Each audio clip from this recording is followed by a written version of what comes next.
Alors bonsoir, on va essayer de parler dans la paracha de Matot, puisqu'en Israël on lit Matot cette semaine, d'un seul sujet, qui est un sujet important, mais qui n'est pas tous les sujets de la paracha. Excusez-moi, il y a Euh, un bruit de fond. Il y a un bruit de fond. il y a un bruit de fond. Ok. Je sais pas si. Moi je n'ai pas de bruit de fond.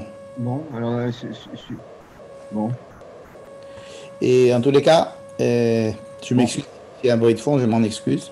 Non, non, non, mais bon. Je ne peux pas me... Attendez, Suis-je le seul, suis-je le seul peut-être à l'avoir en écho? le principe maintenant l'écho devrait partir. Bon, parfait. N'est-ce pas? Vous avez plus d'écho maintenant? Alors regardez. On va Bon, essayer, parfait. on va essayer d'étudier le Bénégad Ouvnei Réhouven, c'est-à-dire le chapitre 32, c'est le dernier sujet de la paracha, et, euh, et parce que c'est un sujet assez important pour qu'on s'y intéresse, et on va essayer de le lire. On va essayer de lire ensemble ce chapitre 32. Umikne Ra Haya Livne Réhouven Velivne Gad.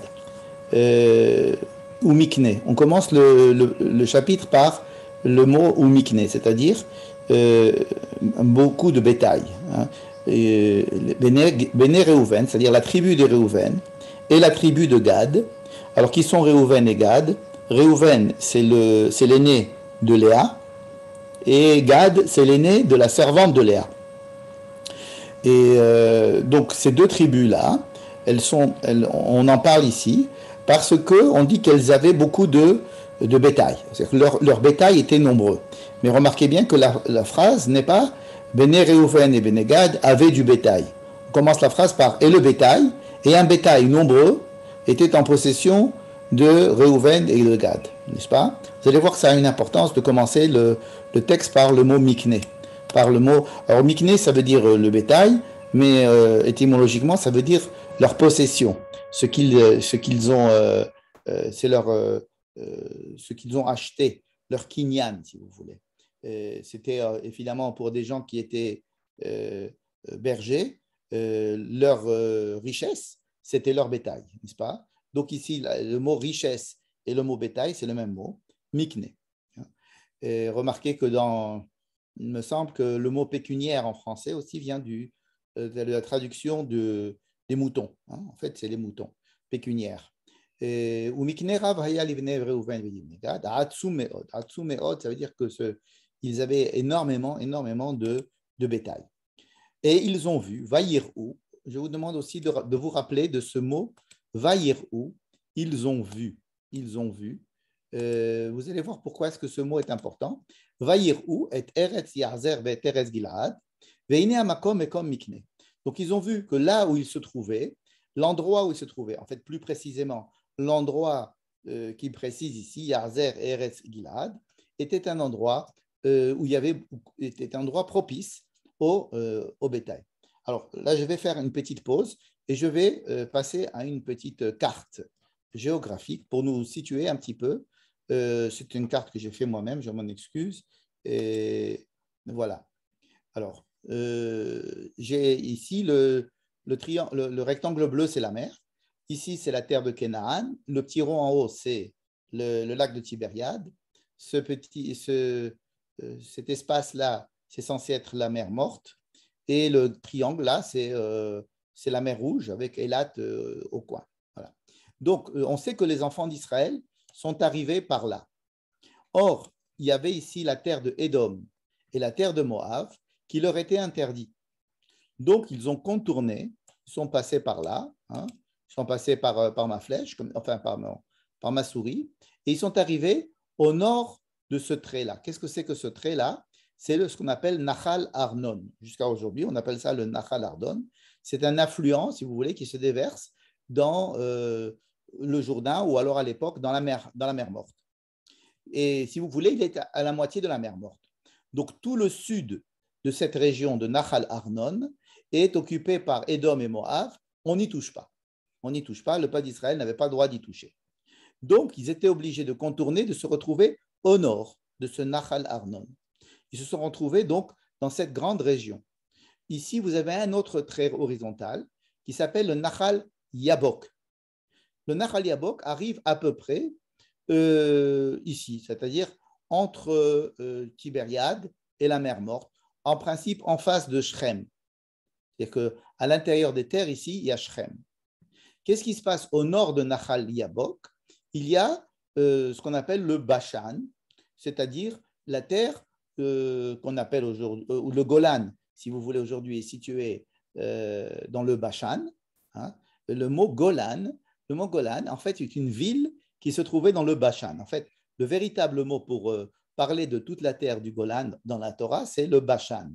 Mais il y avait une ville dans ce territoire du Bashan, une seule ville, qui était d'ailleurs une ville de refuge, cette ville s'appelait Golan. Bon. Alors, le nom de cette ville est resté, et aujourd'hui, on appelle toute la région, au lieu de l'appeler le Bashan, on l'appelle le Golan, n'est-ce pas? Bon. Toute cette région-là a été occupée par un autre peuple qui s'appelle le roi Og. Le roi Og détenait toute cette région-là. Bon. Donc, en fin de compte, les enfants d'Israël ont contourné, sont arrivés au nord du Nahal Arnon, au sud du Nahal Yabok, et ils ont conquis toute cette région entre le Nahal Arnon et le Nahal Yabok, n'est-ce pas? Ils ont conquis toute cette région. Bon. Et cette région a été occupée par qui? Par un peuple qui s'appelait le Émorite. Bon, ok, tout ça c'est décrit dans des parachiotes que nous avons déjà vus. Le Og Melech HaBashan, le Og, roi du Bashan, voyant que Israël avait conquis cette région, est lui-même descendu faire la guerre contre Israël, et Israël l'ont combattu, et donc ils ont conquis en fin de compte toute cette région-là. Toute cette région qui était le Bashan, et cette région qu'ils avaient déjà conquis avant, la région du Émori. Et voilà que nous avons donc 3 régions qui ont été conquises, celle-ci et celle-là. Bon. Maintenant, vous avez vu ici qu'il y a un petit rectangle que j'ai peint en beige et qui s'appelle le Gilad. Le Gilad. Qu'est-ce que c'est que le Gilad? C'est une région qui est à la fois au sud du Nahal Yabok et au nord du Nahal Yabok. Ça a toujours été une région qui s'appelait le Gilad. Jusqu'à présent, le Gilad, c'est cette région-là, la région du Gilad. On va en parler abondamment ce soir. Bien. Donc, Béné Gad et Béné Réhouven ont vu toute cette région-là que les enfants d'Israël ont conquis, et ils se sont dit, tiens, ça nous convient très bien, nous avons beaucoup de bétail, nous aimerions bien habiter cette région. Alors, vous allez me dire, mais quelle drôle d'idée, puisqu'il était prévu, et ça a été bien détaillé dans toutes les parachiotes, Dieu avait déjà dit ça, que la terre de Canaan, c'est ce qui se passe à l'ouest du Jourdain. Voici le Jourdain. Le Jourdain, c'est cette ligne-là, n'est-ce pas? Donc, tout ça, c'est la terre de Canaan. Entre la mer et le Jourdain, c'est la terre de Canaan, n'est-ce pas? Or, le peuple d'Israël se retrouve avec des territoires, excusez-moi, voilà.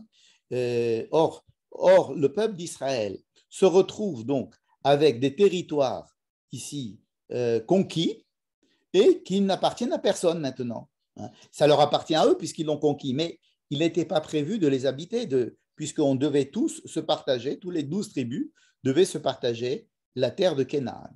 C'est-à-dire qu'ils devaient se partager l'ouest du Jourdain. Voilà. Donc là, il y a une situation nouvelle. Et les Béné Gad et Béné Réhouven, qui se trouvent en possession de beaucoup de bétail, disent, écoutez, dans cette situation nouvelle, nous aimerions bien profiter de cette situation pour habiter cette région-là. Voilà ce qu'ils disent. Donc, je reviens à notre texte. Vaïr où ils ont vu cette terre de Yazer et Eretz Gilad, donc toute la terre de Yazer qui est au sud du carré beige et la terre du Gilad. Et voilà que c'est un endroit très propice pour les pâturages de notre bétail. Donc, ils sont venus voir Moïse et Aaron et tous les présidents de communautés, les présidents des tribus, et ils ont dit, voilà, toute cette région-là nous convient, et nous aimerions bien, voilà que Dieu nous a donné cette terre-là, a donné au peuple d'Israël cette terre-là, nous aimerions bien habiter cette terre-là. Voilà ce qu'ils disent. Ça nous rappelle, si vous voulez, par exemple, les filles de Tselophrad, qu'on a vu la semaine dernière, les filles de Tselophrad, 4 filles qui avaient un père qui était mort, mais qui n'avait pas de garçon, 5 filles, pardon, et ces 5 filles ont dit, écoutez, c'est vrai que la loi dit que l'héritage part de père en fils. Or, notre père n'avait pas de fils. Pourquoi ne pas nous donner à nous, les filles, l'héritage de notre père? On ne veut pas que l'héritage de notre père soit perdu. On veut que le nom de notre père continue à exister. Ils sont venus donc à Moïse et il lui avait demandé il avait posé cette question.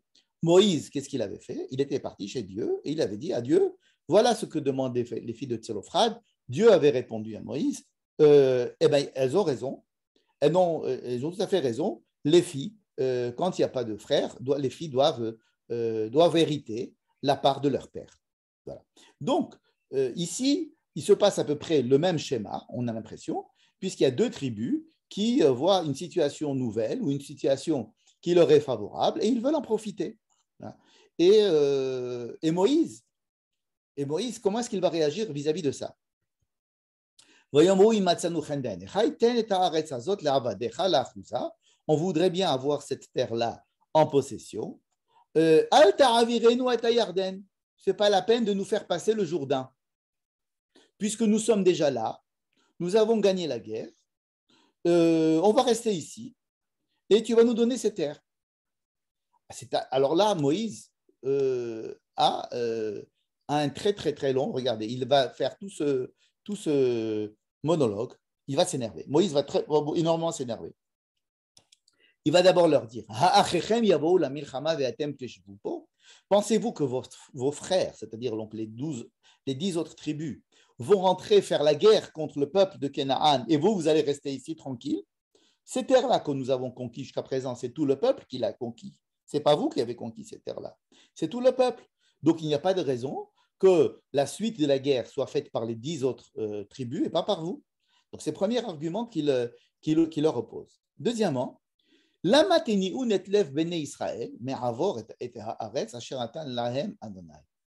Vous êtes en train, donc Moïse les accuse maintenant de quelque chose de tout à fait nouveau à laquelle on n'avait pas pensé, nous, en lisant ce qu'ils ont dit. Vous êtes en train de convaincre le peuple qu'il ne faut pas traverser le Jourdain. Vous êtes en train d'affaiblir le moral des troupes en leur faisant croire qu'on peut s'installer ici à l'est du Jourdain sans avoir besoin de passer l'ouest du Jourdain. Et alors là, il va leur raconter tout ce qui s'est passé avec les explorateurs.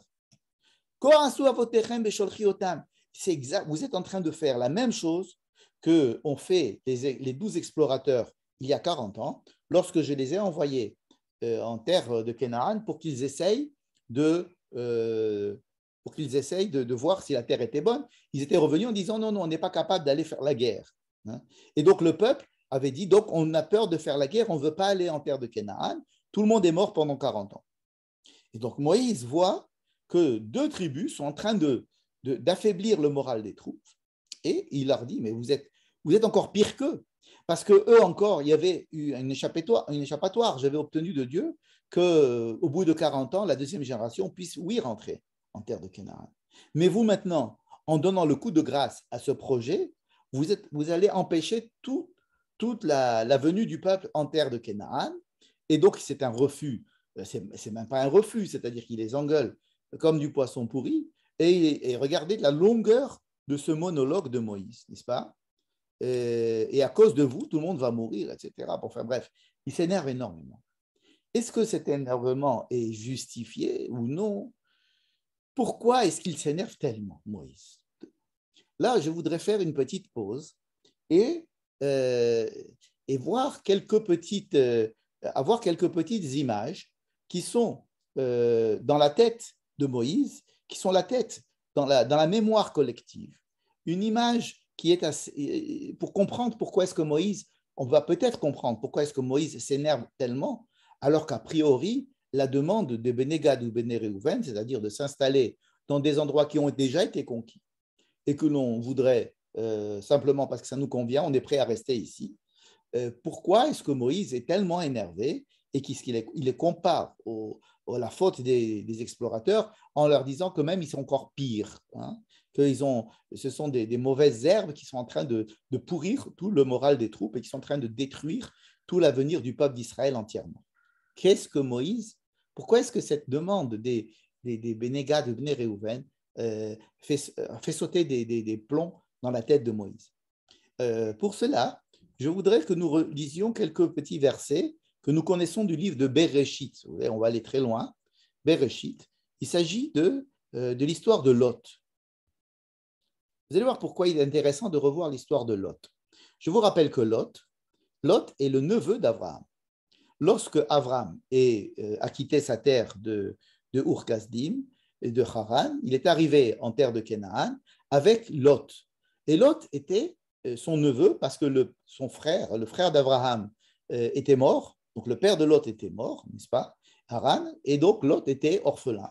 Et Abraham avait adopté Lot comme son fils pratiquement. Donc il avait pris Sarah, sa femme, et Lot, son fils adoptif, si vous voulez.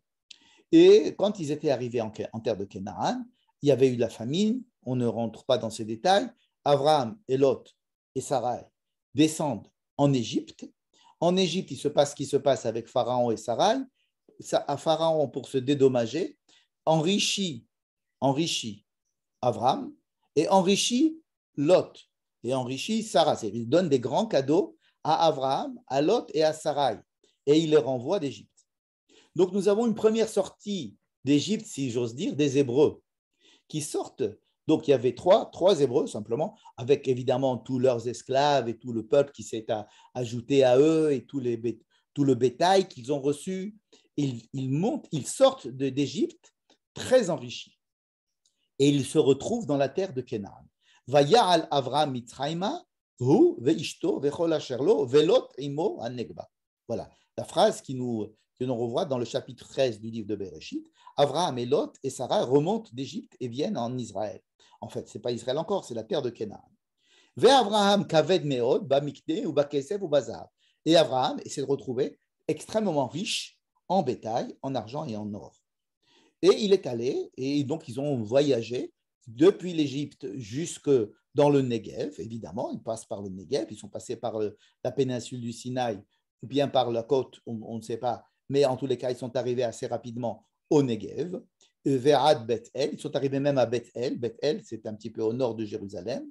Adamakom Asher Hayasham, l'endroit qu'il connaissait bien Abraham, c'est là que Dieu lui avait promis d'être quelqu'un qu'il aurait une grande descendance.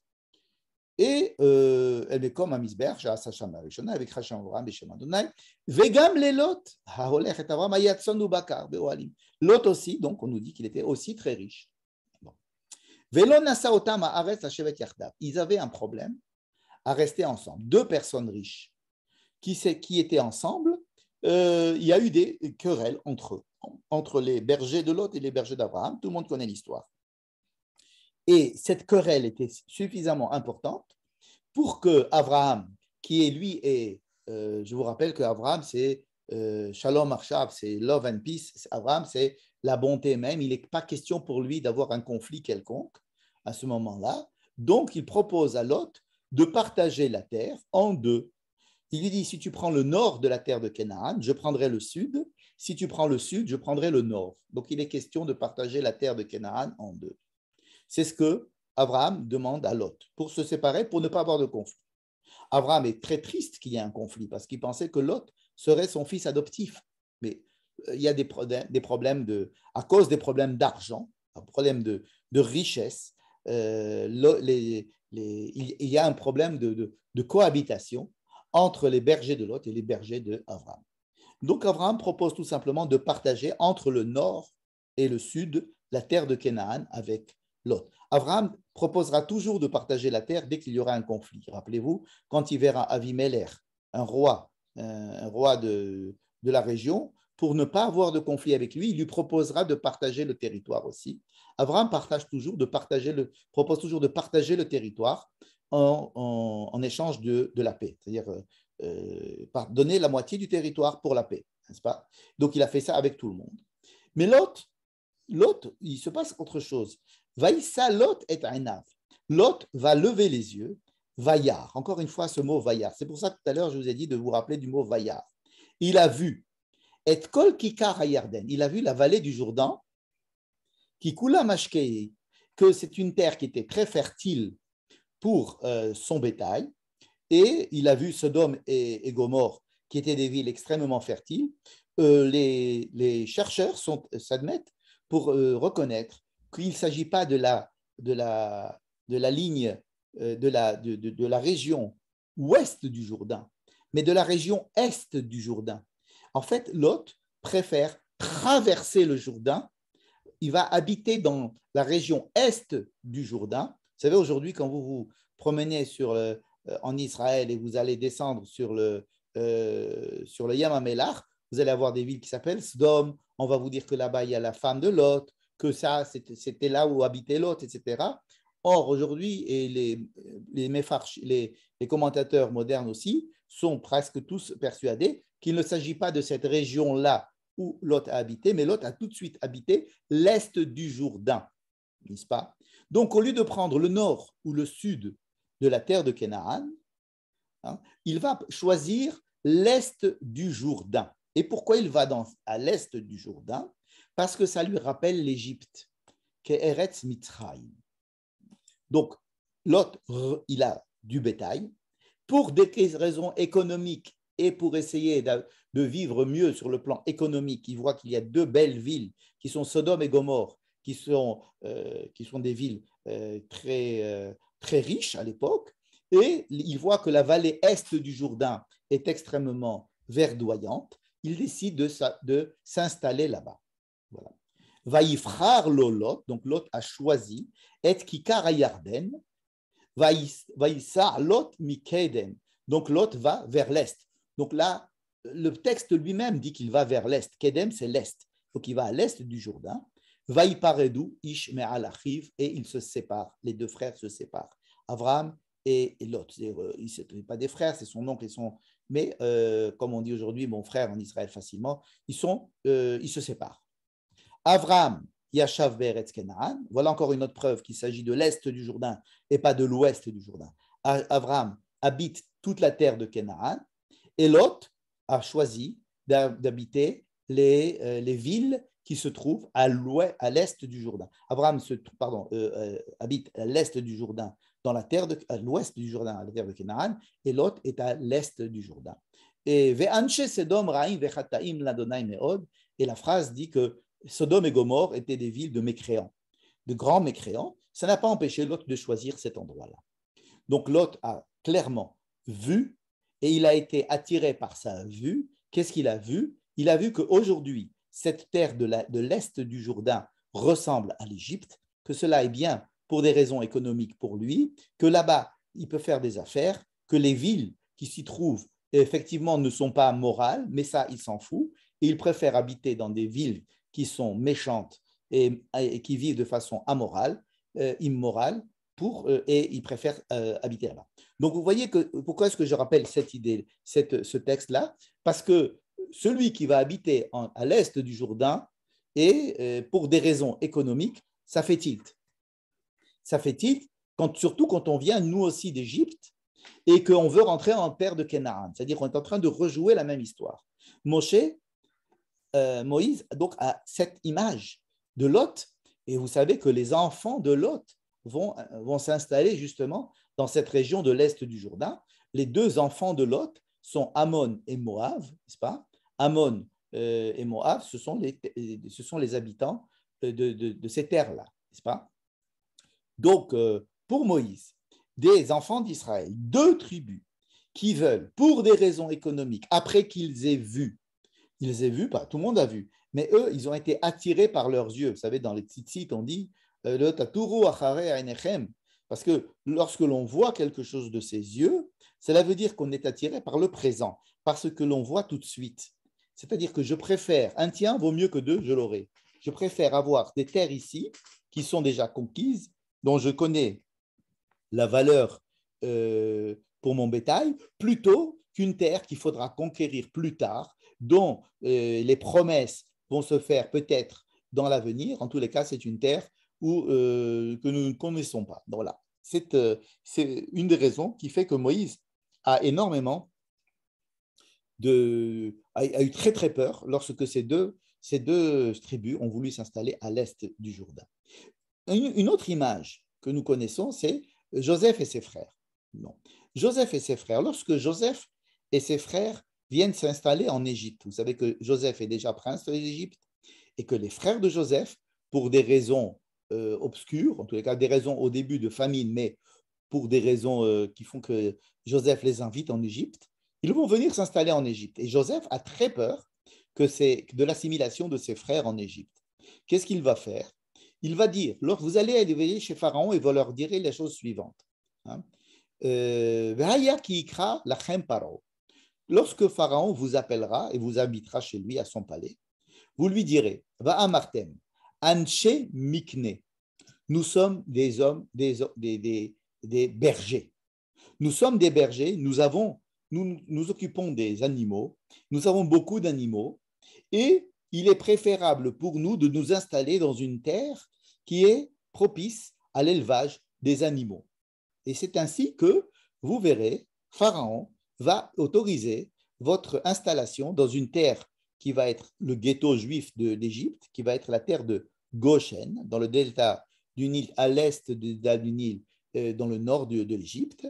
Et dans cette terre-là, vous allez pouvoir être séparés des Égyptiens grâce à l'argument que vous vous occupez du bétail. Parce que les Égyptiens ont en horreur, leur dit-il, de s'occuper du bétail.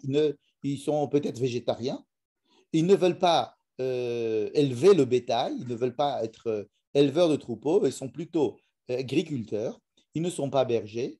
Et afin de bien délimiter la différence qu'il y a entre vous et l'Égypte, on va dire que vous êtes des bergers et insister sur le fait que votre bétail a besoin d'une terre propice à l'élevage du bétail, et comme ça, vous vous séparerez de l'Égypte. Donc, cette histoire cet argument d'avoir du bétail pour être séparé des autres, c'est quelque chose qui est connu aussi dans la famille. Hein. C'est-à-dire que Moïse a plusieurs raisons d'avoir très, très peur et de sauter comme ça, d'avoir un laïus tellement si important en les accusant de tous les maux. Et on va voir la suite. La suite est encore plus surprenante. Vaïgeshu elav vayomeru. Donc, ils ne se sont pas démontés. Bnei Gad et Bnei Reuven, ils ne se sont pas démontés du tout. Ils se sont approchés de lui et lui ont dit, Moïse, nous sommes prêts à faire plusieurs choses. Premièrement, nous allons installer ici des clôtures. Nous allons y mettre notre bétail et aussi nos enfants. Hein, et ensuite, nous rentrerons avec tout le peuple d'Israël faire la guerre avec eux. On te promet qu'on non seulement nous rentrerons avec eux, mais nous allons rentrer en premier. Nous serons les fers de lance de la guerre. Donc, ton argument comme quoi nous ne voulons pas faire la guerre tombe. Nous sommes prêts à faire la guerre et nous sommes prêts à être les premiers au front et nous serons ceux qui feront la guerre en premier. Effectivement, lorsque l'on lit les guerres d'Israël en terre de Canaan dans le livre de Josué, ils ont absolument respecté leurs promesses. Ils étaient eux qui étaient la fer de lance de toutes les armées d'Israël. Non seulement ça, mais nous te promettons que nous resterons là-bas en Israël avec eux pendant 14 ans. Enfin, ils ne leur disent pas 14 ans, mais ils leur disent on va rester pendant toutes les guerres, tout ce que la guerre prendra comme temps, et aussi on restera là-bas pendant tout le temps que le peuple d'Israël puisse partager et s'installer chacun sur sa parcelle. On sait que cela a pris 7 ans plus 7 ans, c'est-à-dire 7 ans de guerre et 7 ans d'installation. Donc, il propose de rester 14 ans en Israël jusqu'à ce que tout le monde et chacun ait sa terre et ensuite revenir vers l'est du Jourdain. Nous ne rentrerons pas chez nous, nous retrouverons nos familles et notre terre et notre bétail qu'après que tous les enfants d'Israël aient conquis leur terre et se soient installés chacun dans sa terre. Hein? Voilà un joli Masa Matan, une négociation qui s'annonce intéressante. Alors, Moïse, Vayomer Aleem Moshe, Moïse leur dit, ok, chic. Le Moïse qui était tellement retourné contre eux, remonté contre eux, remarquez qu'il n'est pas du tout allé voir demander l'autorisation à Dieu dans le texte. Alors qu'à chaque fois qu'il y a eu un problème de ce genre, ou des problèmes même beaucoup plus minimes, hein, rappelez-vous, qu'est-ce qu'on doit faire avec la personne qui a maudit Dieu, qu'est-ce qu'on fait avec la personne qui a couper du bois Shabbat, tout ça, Dieu montait tout de suite et demandait à Dieu son avis. Là, pour des questions assez importantes quand même, il s'agit quand même de 2 tribus d'Israël qui ne vont pas rentrer en terre de Canaan et qui vont s'installer à l'est du Jourdain, ce qui va modifier complètement la partition du pays, qui va complètement modifier la terre de Canaan, vraiment. Eh bien, il ne va pas demander à Dieu. C'est très intéressant. Plus tard, ils vont lui dire, ils vont faire une allusion comme quoi Dieu lui avait dit cela. Mais le texte ne le dit pas. C'est une question que l'on peut se poser à propos de Moïse. En tous les cas, Moïse leur dit, voilà, voici les conditions que je vous pose. 1, vous avez dit que d'abord, vous allez vous occuper du bétail, ensuite de vos enfants, ça, il n'est pas question. Il faut d'abord s'occuper de vos enfants, ensuite du bétail. Sachez qu'il y a une échelle de valeur chez nous et qu'on n'est pas d'abord on ne met pas les animaux avant les enfants. C'est-à-dire que si vous devez construire des villes fortifiées pour les protéger, faites-les d'abord pour vos enfants et ensuite faites des clôtures pour vos bétails et pas l'inverse comme ce que vous avez promis. 1. Deuxièmement, il leur ajoute quelque chose. Il a dit, je ne vous demande pas de rester 14 ans en Israël. Restez que 7 ans. C'est-à-dire simplement les guerres. Je vous demande de faire la guerre. Mais après, vous rentrez chez vous. Vous n'avez pas besoin de rester en terre de Canaan tout ce temps-là pour attendre que tout le monde se partage la terre. Mais il leur rajoute quelques mots. Regardez, il leur rajoute des mots. Il faut que vous fassiez ça devant Dieu. N'est-ce pas? Et vous allez passer le Jourdain devant Dieu. Et vous allez attendre que la terre soit partagée devant Dieu. Ensuite, vous serez libre de votre contrat devant Dieu et devant Israël. N'est-ce pas? Et alors, la terre que vous allez recevoir, elle s'appellera Achouza, devant Dieu. Regardez, à chaque fois, il leur parle de devant Dieu. Pourquoi? Parce que ce qui se passe là, eux, il a l'impression que ce sont des tribus qui sont très matérialistes et qui veulent uniquement leur bien-être. Bon, ça peut se comprendre, mais il veut les rattacher, pas au peuple d'Israël seulement, mais aussi à Dieu. Pourquoi? Parce qu'il sait que la terre de Canaan, c'est-à-dire l'ouest du Jourdain, est une terre où, quand on s'y trouve, on est face à Dieu. Qu'on le veuille ou non, il y a la présence de Dieu dans cette terre-là, pour le bien ou pour le mal. C'est-à-dire on dit que les yeux de Dieu sont à l'intérieur de cette terre, il ne nous laisse pas tranquilles, si vous voulez. On est automatiquement, on est face à Dieu. Or, lui, ce qu'il veut, c'est que ces gens-là, Bnei Gad et Reuven, bien qu'ils s'installent à l'est du Jourdain, ils soient face à Dieu. Hein. Face à Dieu, ça veut dire quoi? Face à Dieu, ça veut dire qu'ils aient des comptes à rendre à Dieu et pas simplement au peuple d'Israël. Donc ça, c'est la deuxième condition. Première condition, d'abord, occupez-vous des enfants et ensuite, occupez-vous du bétail. Et ensuite, deuxièmement, ça sera face à Dieu. Troisième condition, ça ne s'appellera pas une nachala. Une nachala. Du Malox, s'il te plaît. Il est là. Une nachala, c'est-à-dire que la terre que... Non, mon cartable. La terre que vous allez... je peux amener du Malox. La terre que vous allez conquérir ne s'appellera pas une terre de nachala, elle s'appellera une terre de achouza. Alors, quelle différence il y a entre achouza? Eux, ils voulaient une nachala. En fait, les enfants d'Israël vont avoir une nachala.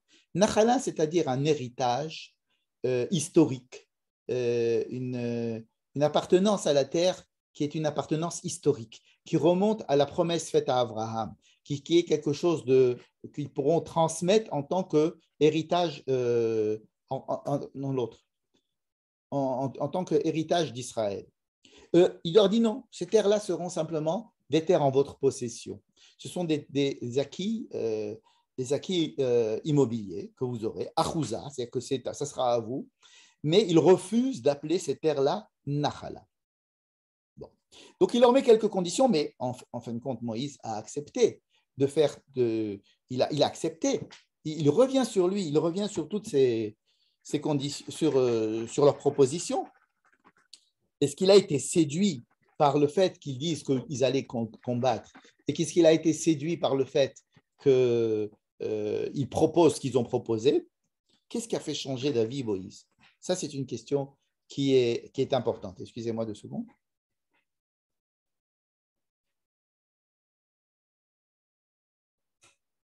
Problème de reflux qui doit se résoudre Sinon, ce n'est pas possible. Voilà. Alors, qu'est-ce qui se passe lorsque Moïse change d'avis? À mon avis, c'est une réponse que je propose, que je n'ai lue nulle part. Je vous propose cet avis-là. C'est que toute cette histoire-là ne se passe pas en un jour. Ça a pris au moins 1 an de conquérir toutes ces terres.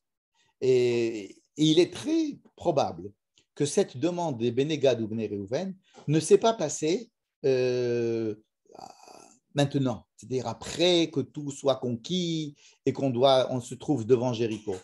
Il se peut très bien que toute cette histoire, ce soit une négociation qui a duré depuis le moment où les terres ont été conquises et qu'il fallait, quand on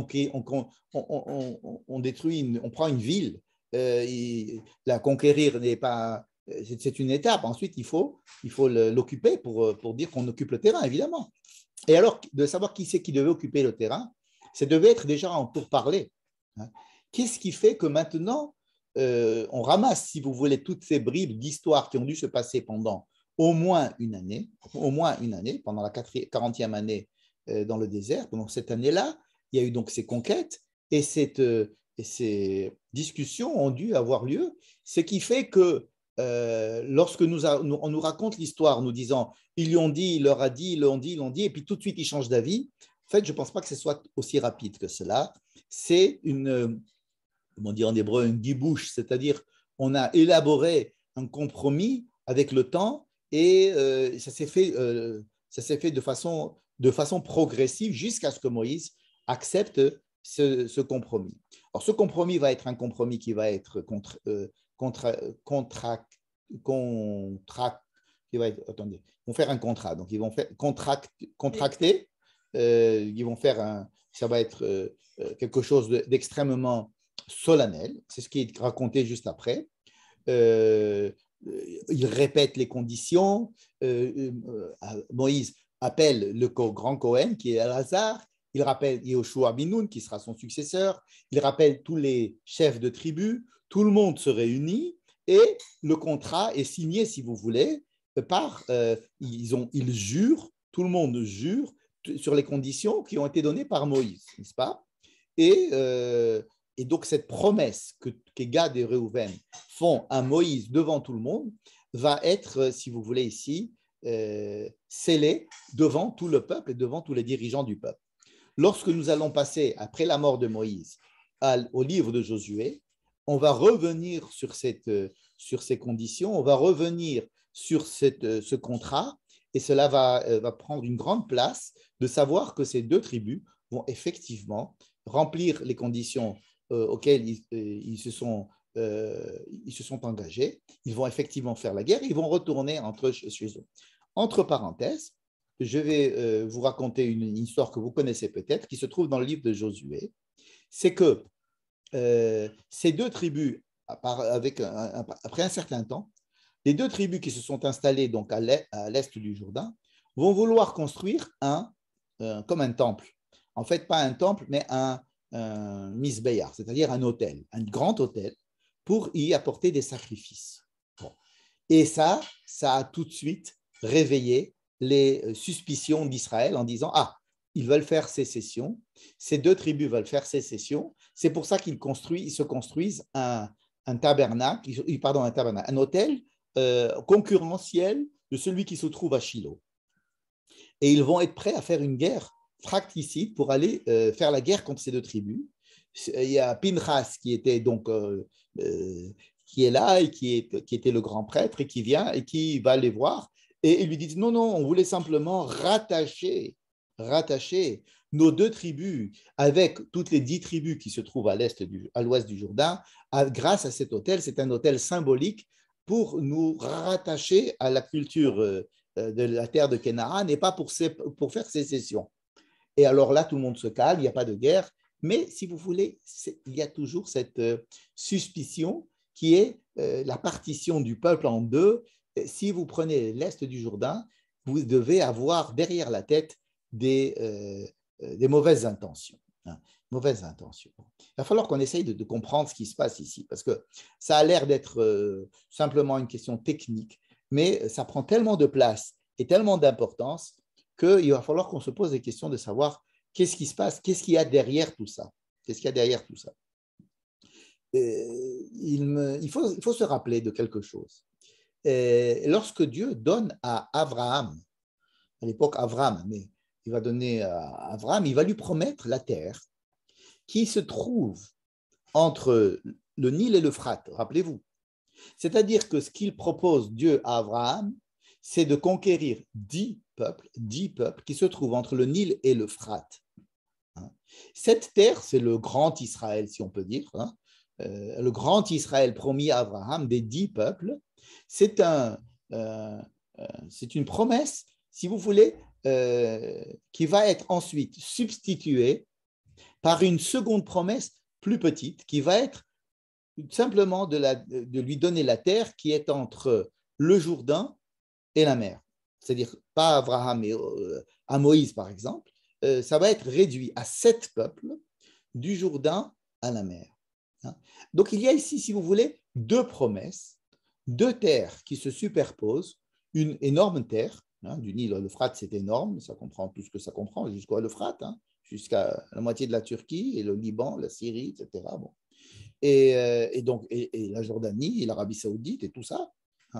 Et ça, comme si on disait, bon, ok, ça c'est vrai, mais ça c'est à la fin des temps. Ça c'est une mission, c'est une promesse, c'est une grande promesse que l'on va reporter lorsque tous ces peuples-là le voudront bien. C'est-à-dire que ce n'est pas quelque chose qu'il va falloir les conquérir, faire la guerre, leur imposer notre présence.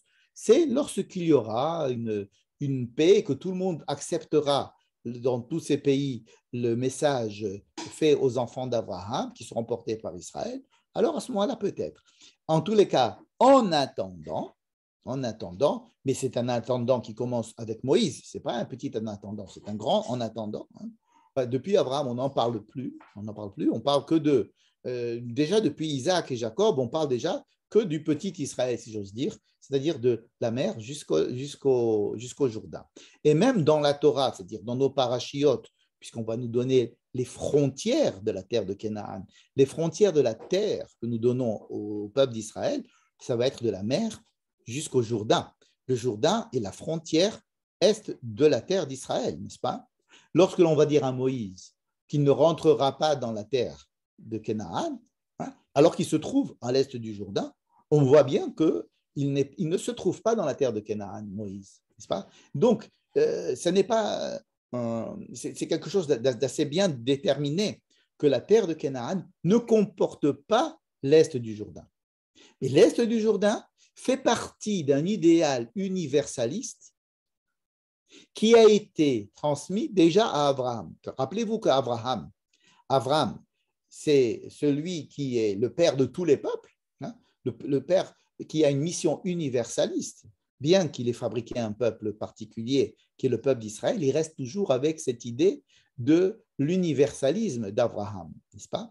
Et dans le peuple d'Israël, il va y avoir aussi ces 2 dimensions toujours. Il y a cette dimension du peuple qui doit tout faire pour rester un peuple, n'est-ce pas? De ne pas s'assimiler, de garder sa spécificité, de travailler pour qu'il ait sa terre, mais il y a toujours en filigrane un but universel du peuple d'Israël. Et donc, ces 2 terres qui se superposent là, la terre qui est la petite terre entre la mer et le Jourdain, qui est le creuset, si vous voulez, de la terre où Israël habitera, a pour vocation d'essayer d'étendre, je ne dirais pas son influence, parce que c'est très péjoratif, l'influence. Ça fait militaire, ça fait conquérir, ça fait coloniser. Il n'est pas question d'influence colonisatrice du Nil à l'Euphrate, mais d'essayer de faire passer une image, un message universel. Et en fait, si nous voyons la carte d'Israël, au nord, il y a le Liban, qui à l'époque n'était pas une terre habitée, c'était ce qu'on appelait une forêt. C'était une terre qui était remplie d'arbres. Comme ça, elle est décrite à l'époque à l'époque du Tanakh, hein, Yahar à Lébanon. Hein. Le Lébanon n'était pas une terre très peuplée, mais elle était plutôt boisée. Au sud, nous avons donc le désert du Sinaï, c'est le désert, on appelle ça le désert. À l'ouest, nous avons la mer. Et donc, à l'est, nous avons quoi? Donc, l'est, c'est la porte d'entrée aux autres peuples, n'est-ce pas? Alors, cette porte d'entrée aux autres peuples, c'est en fait la paroi qui va permettre une osmose délicate et qui va permettre ou non des guerres contre Israël, une influence universelle dans le meilleur des cas, et donc s'installer à l'est, à l'ouest, à l'est du Jourdain, à chaque fois je me trompe, à l'est du Jourdain, c'est délicat. Pourquoi? Parce que ça veut dire que on veut tout de suite, oui, habiter ces terres et être les porte-paroles, et être le lien avec les autres peuples qui se trouvent aux alentours, et donc, oui, remplir déjà notre mission universelle. Et il est intéressant que cette mission universelle, à l'époque, si Bene Gad ou Bene Reuven étaient là pour l'accomplir, elle se passe sur le plan économique. C'est intéressant de savoir que le premier canal de l'exportation du message d'Israël à l'époque, donc, se voyait déjà sur le plan économique. C'est-à-dire que si nous arrivons à faire des relations économiques avec les peuples aux alentours, nous allons mettre deux tribus qui ont une force économique, qui ont un attrait économique. Donc, peut-être que par ce truchement de l'économie, nous pourrons ensuite créer certaines amitiés et peut-être même faire passer des messages de monothéisme, en tous les cas, les messages de Abraham. Donc, il y a de l'autre côté une très grande méfiance de la partition d'Israël en deux. Je vous rappelle quand même sur le plan historique que ces deux tribus de Gad et Bene Reuven vont être exilées, les premières, évidemment, puisque lorsqu'il y a une guerre, ce sont les premiers qui sont, ils sont tellement en prise avec le monde extérieur que ce sont les premiers à être pris par l'ennemi, et donc ils vont disparaître assez rapidement au cours du premier temple déjà, après la partition d'Israël, mais ils vont être quand même aspirés, si vous voulez, et donc pris en exil les premiers. Donc oui, il y a un danger. Oui, il y a ici une certaine crainte qu'il se passe la même chose qui s'est passée entre Lot et Abraham. Parce que qu'est-ce qui s'est passé entre Lot et Abraham? On aurait pu penser, Abraham savait que tout se passerait à l'intérieur de la terre de Canaan. Et donc, ce qu'il voulait avec Lot, c'était partager la terre de Canaan, n'est-ce pas? Mais là, lorsque Lot va à l'extérieur de la terre promise, il choisit tout de suite l'économique et pas du tout le message divin, n'est-ce pas? Donc, qu'est-ce que fait Moïse? Moïse est très séduit par d'un côté, il a très peur, mais d'un côté, il est séduit parce qu'il sait que c'est quand même quelque part peut-être la réalisation du rêve universaliste de la promesse faite à Abraham. Mais d'un autre côté, il sait que le moment n'est pas venu, n'est-ce pas? Et donc, il a du mal, si vous voulez, d'un côté, il a extrêmement peur, il a l'impression que c'est la fin des haricots. D'un autre côté, il se dit, oui, mais s'il donne des garanties et qu'il semble être des gens qui sont, en fait, qui se sentent faire partie du peuple d'Israël, il n'y a pas de raison que... Donc, il leur permet de le faire.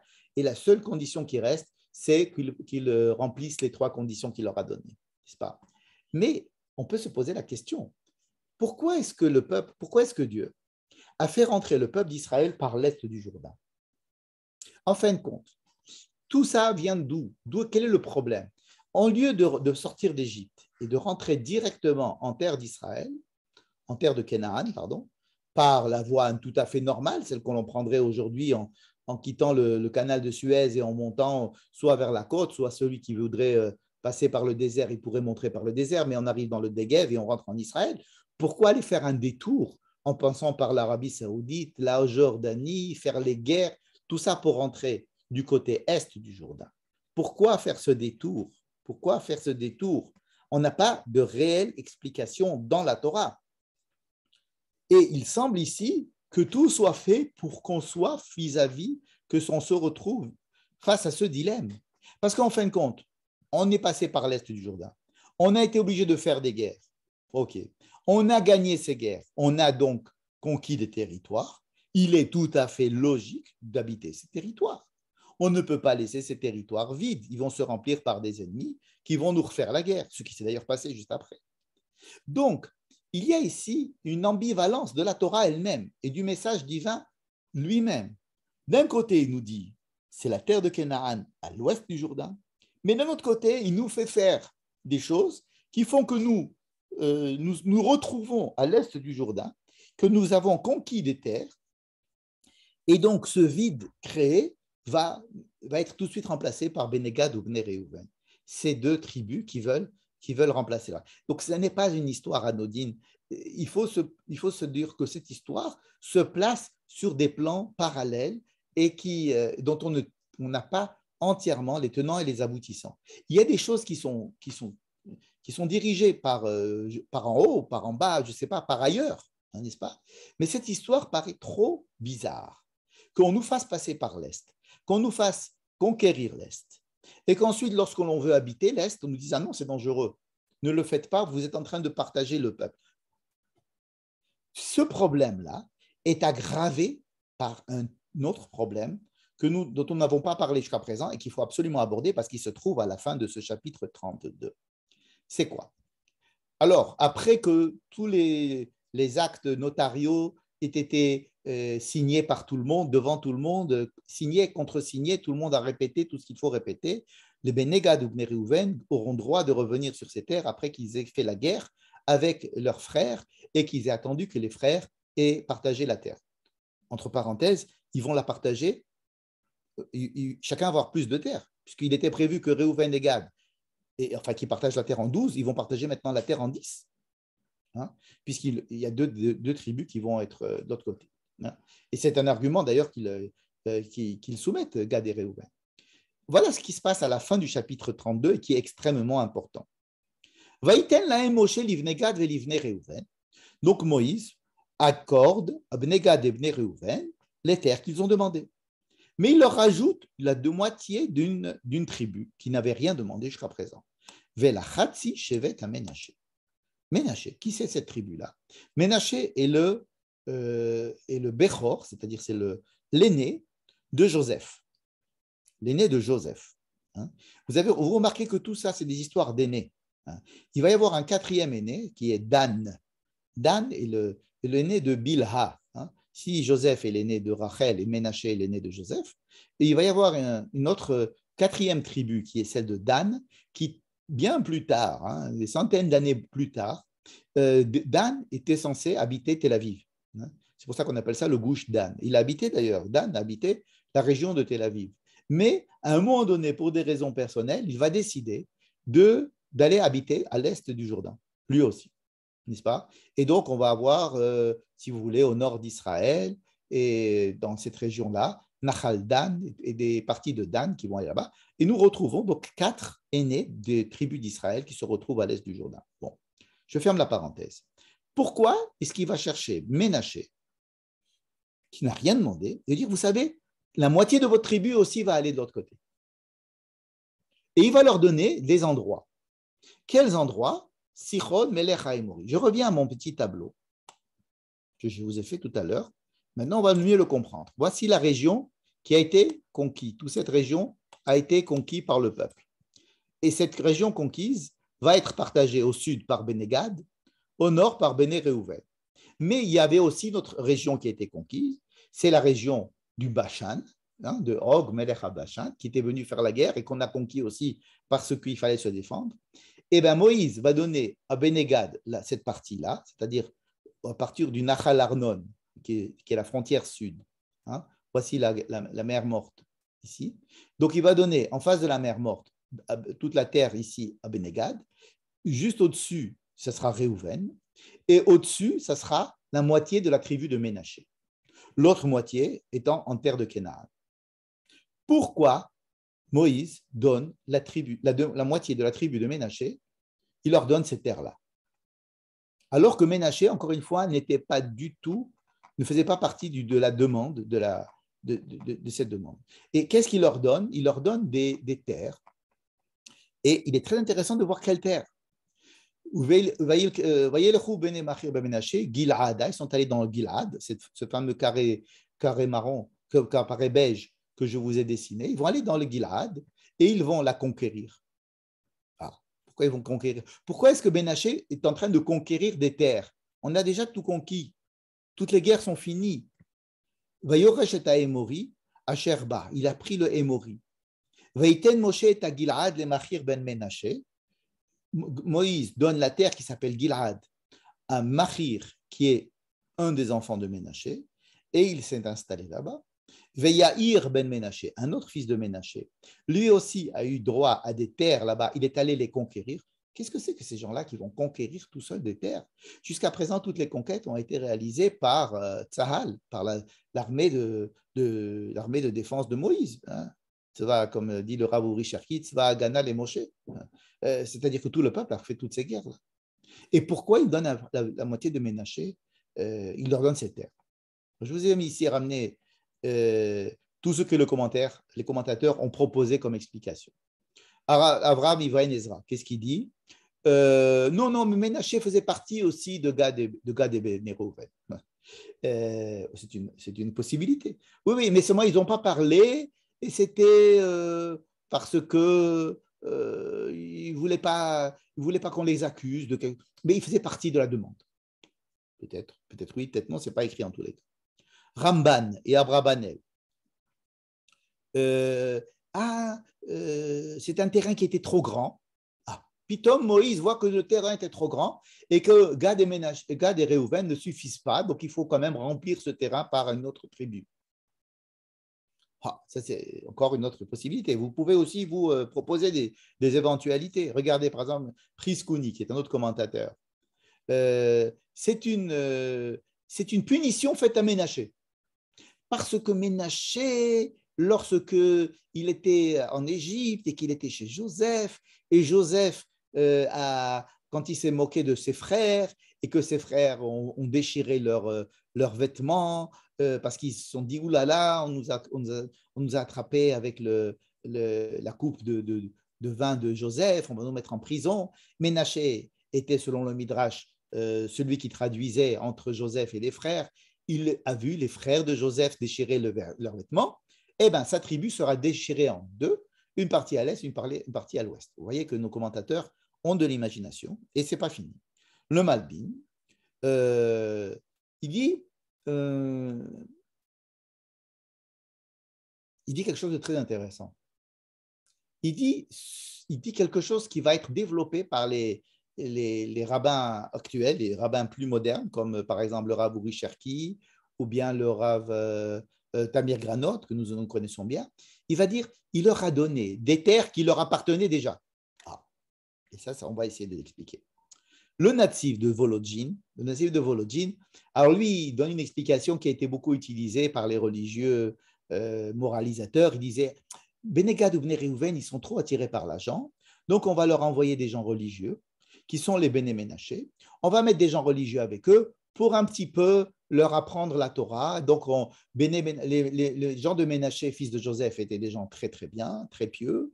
Donc, nous allons leur prendre un petit peu de ces religieux. On va faire une colonie religieuse de l'autre côté du Jourdain. Comme ça, on va un petit peu les garder, si vous voulez, dans le giron du judaïsme. C'est quelque chose qui correspond beaucoup à la pensée religieuse d'aujourd'hui. Mais je reviens. Et personne ne dit que c'est pour récompenser les filles de Tzelophrad qui ont aimé Israël. Oui. Donc, elles ont reçu un grand chétar. Voilà. Ça rentre aussi dans cette explication-là, justement du natif de Volodjin, qui dit effectivement, ce sont des gens pas simplement religieux, mais ce sont des gens qui aiment beaucoup la terre d'Israël. Ce sont des sionistes. Ce sont des gens qui sont très attachés à la terre de Canaan, puisque les filles de Tzelophrad qui viennent de cette tribu-là, ce sont des filles qui ont combattu pour avoir aussi le nom de leur père, etc. Donc, ce n'est pas que simplement pour des raisons religieuses, mais pour des raisons nationales. Et donc, on va rattacher, si vous voulez, l'Est et l'Ouest du Jourdain en prenant une tribu valeureuse et la partageant entre l'Est et l'Ouest. Mais revenons à notre explication du Malbim et du Radak qui a été développée beaucoup plus par des commentateurs modernes comme le Rav Uri Cherki, le Rav Tamir Granot, qui proposent quelque chose de beaucoup plus proche du texte. Et vous allez voir comment. Il remarque par exemple, regardez, quelle est la terre qu'il va donner à Gilad, le Gilad par exemple. Cette terre s'appelle le Gilad. C'est quand même bizarre que cette terre s'appelle le Gilad. Pourquoi c'est bizarre que ça s'appelle le Gilad? Depuis quand cette terre s'appelle le Gilad? Hein? Pour ceux qui ont lu la Bible, il sait que, par exemple, lorsque nous allons avoir Jacob qui va se séparer de Lavan, alors ça fait il y a très longtemps, hein, il y a Jacob qui va quitter Lavan. Il va fuir Lavan et il va se retrouver sur ce fameux Nachal Yabok. Ce fameux, où est-ce qu'il est? Le Nachal Yabok, c'est celui-là. Et c'est ici que Lavan va le rejoindre. Et on dit, dans le texte qui parle déjà de Jacob, on va dire qu'il est allé vers la terre du Gilad. Hara Gilad. C'est une terre qui s'appelle le Gilad, n'est-ce pas? Non seulement ça, mais là-bas, Jacob et Lavan vont signer un contrat de non-agression entre le nord du Yabok et le sud du Yabok. Lavan aura le droit d'habiter le nord du Yabok, et Jacob aura le droit d'habiter le sud du Yabok, toujours dans cette terre du Gilad. À cette occasion, Jacob demande à ce qu'on ramasse des pierres, on ramasse des pierres, et cela fait un monticule de pierres. Un monticule de pierres, ça s'appelle Gal. Gal, c'est-à-dire un monticule de pierres. Mais ce monticule de pierres sera aussi un témoin de cette alliance faite avec Lavan. Donc, on va appeler cet endroit Gal-Aed, comme Gilad. Vaikra Shemo Gal-Aed. D'ailleurs, dans la Torah, c'est prononcé Gal-Aed, mais c'est écrit Gilad, en un seul mot. Donc, cette terre-là s'appelle Gilad. Mais Gilad est aussi le nom du petit-fils de Ménaché. Ah, ça, c'est une coïncidence. Pourquoi est-ce que Ménaché, dont le fils s'appelle Machir, dont un des fils s'appelle Machir, mais un des petits-fils s'appelle Gilad, il s'appelle du même nom que cette terre-là. Quand est-ce qu'il est né, Gilad, ce monsieur Gilad? Le texte nous le dit. Le texte nous dit que Joseph, quand il était en Égypte, avait vu les enfants de ses enfants, Bene Shileshim, il avait vu même les enfants de Machir ben Ménaché. Ça veut dire que Gilad était déjà né lorsque Joseph était encore roi d'Égypte. Ça veut dire quoi? Et alors là, c'est la proposition que font les rabbins que j'ai cités, n'est-ce pas?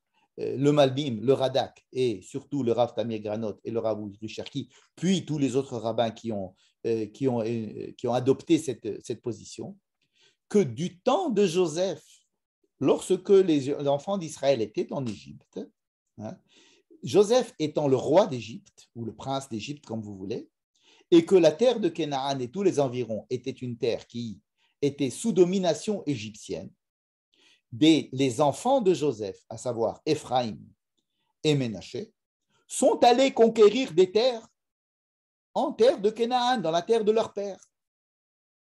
Nous avons, par exemple, écrit dans Divrei Hayamim, qui est un texte, qui est un livre de la Bible, n'est-ce pas, une histoire concernant les enfants d'Éphraïm, des descendants d'Éphraïm qui se trouvaient en Israël alors que Israël était sorti d'Égypte.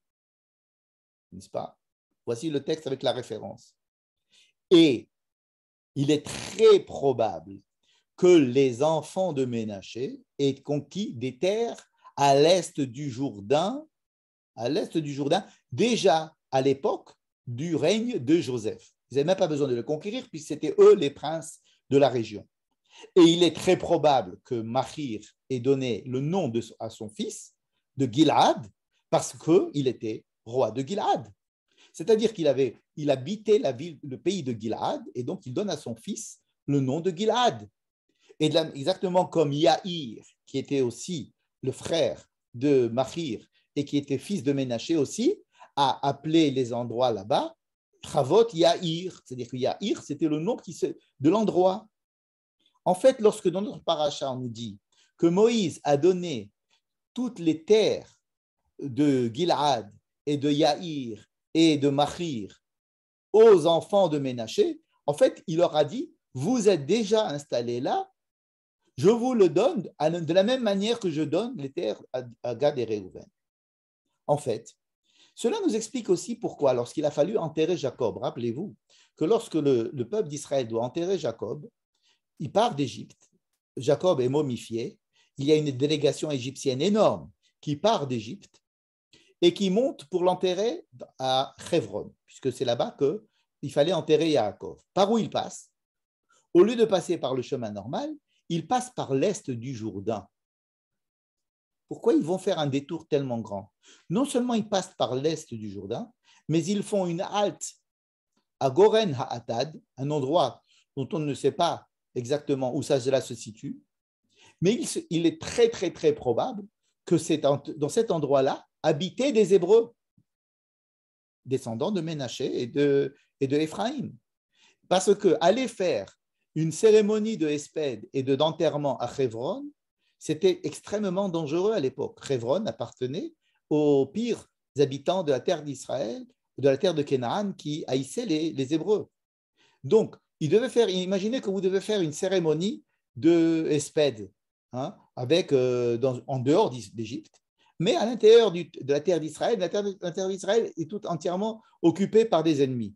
Donc, on va aller dans des terres qui sont plutôt amicales, ces terres où il y a notre peuple hébreu qui habite déjà à l'est et à l'ouest du Jourdain, ce qui expliquerait tout à fait le fait que l'enterrement, en fait, les cérémonies d'enterrement, les cérémonies toutes les cérémonies de Avelout qui s'est passé et qui est très bien décrit dans le livre de Bereshit, n'est-ce pas, se passe à l'est du Jourdain, dans des colonies hébreux habitant là-bas, conquises par Ménaché et aussi par Éphraïm, c'est-à-dire les enfants de Joseph, qui avaient tous les pouvoirs à l'époque. Et lorsque, après avoir fait toutes ces cérémonies de Hashkava et de Avelout, ils rentrent à Hebron et là-bas, en catimini, ils enterrent rapidement Jacob et ils reviennent en Égypte. Bref, tout ça pour dire que ce qui est raconté vers la fin de la paracha, à savoir que Moïse accepte de donner à la moitié, pourquoi on parle de la moitié de la tribu de Ménaché? Pourquoi est-ce que cette tribu est partagée en deux? Parce qu'il y a une partie de la tribu de Ménaché qui s'est installée en terre de Canaan, à l'est et à l'ouest du Jourdain, mais depuis que Joseph était vivant, et une partie des enfants de Ménaché qui ont été en esclavage en Égypte. En fait, lorsque les Hébreux quittent l'Égypte, ils vont retrouver d'abord à l'est du Jourdain une grande partie de leurs frères hébreux qui étaient là, qui n'ont jamais fait partie, qui n'ont jamais subi l'esclavage d'Égypte. Ils les retrouvent. Ces gens-là ont le nom des villes qu'ils ont occupées depuis longtemps, à savoir Gilad, Yaïr, Machir. Tous ces noms-là sont donnés parce que ce sont des endroits qui ont ces noms-là depuis toujours. Et Moïse donne son Théoudat Kashrut, c'est-à-dire il fait rentrer dans le tabou, si vous voulez, il leur donne, il fait rentrer, si vous voulez, ces terres hébreux antérieures à la venue du grand peuple d'Hébreux qui arrive d'Égypte, et il les fait rentrer à l'intérieur de ce qui va être maintenant le royaume des Hébreux dans la terre de Canaan, à l'est et à l'ouest. Voilà une explication qui semble être la plus plausible, qui fait que et je vous dis, des commentateurs modernes sont pratiquement unanimes aujourd'hui pour accepter cette hypothèse, et elle est déjà citée en filigrane chez le Malbim, qui est un commentateur ancien, et le Radak, qui est un très grand commentateur très ancien. Donc, voilà que toutes ces choses-là qui nous semblaient assez techniques et assez bizarres, elles, en fait, relatent des histoires sous-jacentes. Tout à l'heure, on a parlé de plusieurs strates historiques et d'intention et de sens à plusieurs niveaux. Et voilà qu'il y a ici une action de Moïse qui peut être mue justement par la volonté d'officialiser la possession de ces terres par la tribu, une partie de la tribu de Ménaché et une partie de la tribu d'Éphraïm qui se trouve plutôt à l'ouest du Jourdain. Voici la partition de la terre d'Israël à peu près. Hein. Évidemment, on ne connaît pas exactement les… Voici les trois régions. Ah, excusez-moi, j'ai mis Réhouven et Gad, je les ai inversés. Gad est au nord, Réhouven est au sud, à l'est du Jourdain. Ménaché est au nord. Alors, le Gilad, c'est une grande partie de Ménaché et une partie aussi ici. Il y a Ménaché. Regardez la Ménaché, cette tribu-là est énorme. C'est le Ménaché. Pourquoi est-ce qu'ils ont ils ont pris une part tellement importante de la terre d'Israël, hein, n'est-ce pas, à l'est et à l'ouest du Jourdain? Tout simplement parce que c'était les princes de l'époque, c'était les fils de Joseph. Et Joseph avait les pleins pouvoirs à l'époque où toute cette terre appartenait à l'Égypte, n'est-ce pas? Donc ils en ont profité pour s'installer. Et Ménaché s'est installé ici, et Éphraïm est installé ici. Regardez là, les autres tribus, par exemple, Issachar, c'est tout petit, Zebouloun, c'est tout petit, Asher, c'est un petit peu plus grand, mais ça va être raccourci parce que tout ça, c'est le Liban. Naphtali aussi, c'est petit. Alors, Yehuda, oui, Yehuda est un très, très, très grand, a une très grande part, Yehuda. Vous vous rappelez que la semaine dernière, nous avons dit que la tribu de Shimon était toute petite et qu'elle était englobée à l'intérieur de Juda. Alors là, elle est dans le Negev avec peut-être Be'er-Sheva comme capitale. Dan, vous vous rappelez de Dan? Je dis que Dan habitait dans le Gush Dan, ce qu'on appelle le Gush Dan, qui est aujourd'hui toute la région de Tel Aviv. Dan va plus tard se migrer et aller dans le nord de la Kinneret et un petit peu à nord-est. Et c'est pour ça que Dan, Ménaché, Gad et Réhouven vont se retrouver, si vous voulez, dans la région est du Jourdain. N'est-ce pas? Donc, vous voyez la partition Binyamin toute petite, alors que Binyamin, lorsque vous voyez dans la liste des enfants, c'est celui qui a je ne me rappelle plus, en tous les cas, c'était plus que 10, je crois, 13 enfants. Binyamin va avoir énormément d'enfants, Binyamin. Mais Judas et Joseph sont vraiment ceux qui se partagent la terre en deux. Hein, quand on va parler de la partition de la terre d'Israël, ça va se faire ici, entre Binyamin et Juda au sud, et tout le reste au nord, et on va appeler ça la terre d'Éphraïm, tellement Éphraïm va prendre une grande proportion.